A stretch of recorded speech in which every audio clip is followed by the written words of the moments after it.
முதற்கட்டமா அதிமுக ஒரு தேர்தல் அறிவிப்பு வந்து வெளியிட்டிருக்கீங்க. 5 அறிவிப்புகள் வெளியிட்டிருக்கீங்க. 2000 ரூபாய் வந்து பெண்களுக்கு கொடுக்கப்படும். பொதுமக்கள்கிட்ட எந்த அளவுக்கு வரவேற்பு இருக்கு? ஏன்னா வந்து திமுக விமர்சனம் பண்றாங்க, காப்பி பேஸ்ட் அப்படின்ட்டு. அதாவதுங்க, அவங்க அப்படித்தான் பேசுவாங்க. ஏன்னா இது வந்து மற்றவர்களை நாங்கள் காப்பி அடித்து அறிவிக்க வேண்டிய அவசியமே இல்லை. ஏற்கனவே 2021 சட்டமன்ற பொதுத் தேர்தலின் போது முதல்ல தேர்தல் அறிக்கை வெளியிட்டது அதிமுக. எங்களுக்கு பிறகு 1 மணி நேரம் கழிச்சு தான் திமுக தேர்தல் அறிக்கை வெளியிட்டாங்க. அப்பொழுதே எங்களுடைய தேர்தல் அறிக்கையில் இது இடம்பெற்றிருக்குது. இதில் நான் வேணா படிக்கிறேன். அதாவது அறிவிப்பு எண் 2, மகளிர் நலன் எங்களுடைய புத்தகம், எங்களுடைய உங்கள்கிட்ட காட்டிடணும். ஏன்னா இந்த அமைச்சரெல்லாம் வேணும் வேண்டே திட்டமிட்டு ஒரு தவறான செய்தி சொல்லிட்டு வராங்க. இது எங்களுடைய அறிவிப்பு புத்தகம், அப்பவே வெளியிட்டோம். 2021ஆம் ஆண்டு அனைத்து இந்திய அண்ணா திராவிட முன்னேற்ற கழகத்தினுடைய தேர்தல் அறிவிப்புகள் இதை நாங்கள் கொடுத்திருக்கிறோம். இதுல பாத்தீங்கன்னா 2வது அறிவிப்பு, மகளிர் நலன் குலவிளக்கு திட்டம். சமூகத்தில் பொருளாதார சமநிலையை உருவாக்கிட குலவிளக்கு திட்டத்தின் மூலம் அனைத்து குடும்ப அட்டைதாரர்களுக்கும் ஒவ்வொரு மாதம் உதவித்தொகையாக 1500 வழங்கப்படும். இத்தொகை குடும்ப தலைவின் வங்கி கணக்கில் செலுத்தப்படும். 3வது வந்து அறிவிப்பு, மகளிருக்கு பேருந்து பயணச் சலுகை. நகர பேருந்துகளில் பயணம் செய்யும் மகளிருக்கு பேருந்து கட்டணத்தில் 50% கட்டணம் வழங்கப்படும். அதான் நாங்கள் ஏற்கனவே அறிவிச்ச திட்டம் தான், ஒரு புதுசாக ஒன்று நாங்கள் இருக்கல. அதே மாதிரி வீடு அம்மா இல்ல திட்டம், அது நாங்கள் ஏற்கனவே அறிவிச்சிருக்கிறோம்.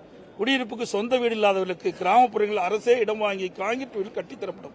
நகர்ப்பகுதியில் அரசே இடம் வாங்கி அடுக்குமாடி வீடுகள் கட்டி அம்மா இல்லம் திட்டம் மூலம் விலையில்லா வழங்கப்படும். இது அறிவிப்பு 1. இதையெல்லாம் நாங்கள் ஏற்கனவே அனைத்து இந்திய அண்ணா திராவிட முன்னேற்ற கழகத்தினுடைய தேர்தல் அறிக்கையில் நாங்கள் அறிவிச்சிருக்கிறோம். அந்த அறிவிப்பின்படி தான் இப்போ மீண்டும் 2026 சட்டமன்ற பொதுத் தேர்தலில் எங்களுடைய அறிவிப்பை வெளியிட்டு மக்களிடத்தில் மிகப்பெரிய வரவேற்பை பெற்றிருக்குது. அந்த வரவேற்பை பெற்ற காரணத்தினால தான், அந்த எரிச்சல் தான் ஒவ்வொரு நாளும் ஒவ்வொரு அமைச்சர் ஒவ்வொரு விதமா பதில் சொல்லிட்டு இருக்காங்க. தாலிக்கு தங்க திட்டம் தொடர்ந்து சொல்லிட்டு இருக்காங்க. நான் ஏற்கனவே அனைத்து இந்திய அண்ணா திராவிட முன்னேற்ற கழக ஆட்சியில் கொண்டு வரப்பட்டு திராவிட முன்னேற்ற கழக ஆட்சியில் நிறுத்தப்பட்ட திட்டங்கள் அனைத்தும் நிறைவேற்றப்படும் என்று ஏற்கனவே தெரிவிச்சிட்டேன். நீங்க கூட மடிக்கணினி திட்டம், இந்த மடிக்கணினி திட்டம், இது மாண்புமிகு புரட்சி தலைவி அம்மா அவர்கள் தமிழகத்தினுடைய முதலமைச்சராக அரியணையில் இருக்கின்ற பொழுது அரசு பள்ளியில் படிக்கின்ற மாணவர்கள், அந்த மாணவர்கள் திறமையானவர்களாக அறிவுபூர்வமான மாணவர்களாக விஞ்ஞான கல்வி கிடைக்க வேண்டும் என்ற அடிப்படையில் சுமார் 52,36,000 மாணவ மாணவிகளுக்கு விலையில்லா மடிக்கணினி கொடுத்தோம். இந்த அரசு வந்து அப்படி நிறுத்திக்கிட்டு, அதுக்கு பிறகு 4 ஆண்டு காலம் தொடர்ந்து சட்டமன்றத்தில் நாங்கள் இது வலியுறுத்தி வந்தோம். எங்களுடைய சட்டமன்ற வலியுறுத்தி வந்தாங்க. நாங்கள் வந்து தொலைக்காட்சி மூலமாக எங்களுடைய கருத்தை தெரிவித்தோம், அறிக்கையின் மூலமாக தெரிவித்தோம். ஆனால் 4 ஆண்டு காலமாக இந்த மடிக்கணினி வழங்கிட்ட திட்டத்தை இந்த அரசு நிறுத்தி இருந்தது.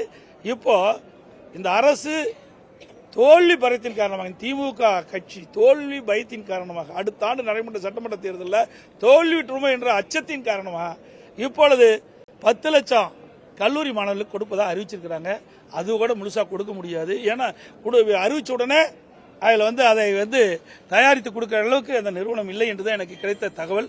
அது மட்டும் இல்லை, இதை வேண்டுமென்றே திட்டமிட்டு அந்த மாணவருடைய வாக்குகளை பெறுவதற்கு தான் இந்த திட்டத்தை அறிவிச்சிருக்கிறாங்க. உண்மையிலேயே அந்த மாணவர்களுக்கு நல்லது நடக்க வேண்டும், நன்மை கிடைக்க வேண்டும் இருந்தால் இந்த கல்லூரி துவங்குவதற்கு முன்பாகவே இதை கொடுத்திருந்தா பயனுள்ளதாக இருக்கும். இல்லை கடன் உடனே வாங்கி, கல்லூரி திறந்த உடனே கடன் உடனே வாங்கி அவர்கள் அந்த மாணவர்கள் வந்து இன்னைக்கு இந்த லேப்டாப் வாங்கியிருக்கிறாங்க. அப்புறம் 3 ஆண்டு முடிஞ்சு மாணவர்கள் வெளியே பட்டப்படிப்பு முடிஞ்சு அவர்கள் வந்து அந்த பட்டப்படிப்பு முடிஞ்சு போகின்ற காலத்தில் இப்போ அந்த மடிக்கணினி கொடுக்குறாங்க. அதனால எந்த ஒரு பயனும் மாணவர்களுக்கு கிடைக்கல. ஆக வேண்டுமென்றே திட்டமிட்டு அதிமுக ஆட்சியில் கொண்டு வரப்பட்ட திட்டம் முடக்கிறாங்க. ஆனால் இன்றைக்கு இந்த மாணவர் மத்தியில், இளைஞர்கள் மத்தியில் இந்த மடிக்கணினி திட்டம் நிறுத்தப்பட்டதால் மிகப்பெரிய வெறுப்பு ஏற்பட்ட காரணத்தினால அவருடைய இளைஞர்களுடைய வாக்குகளை பெறுவதற்காக மீண்டும் இந்த திட்டத்தை இந்த அரசு அறிவிச்சிருக்கு.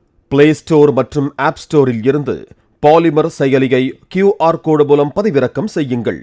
செய்திகளை உடனுக்குடன் பெறுங்கள்.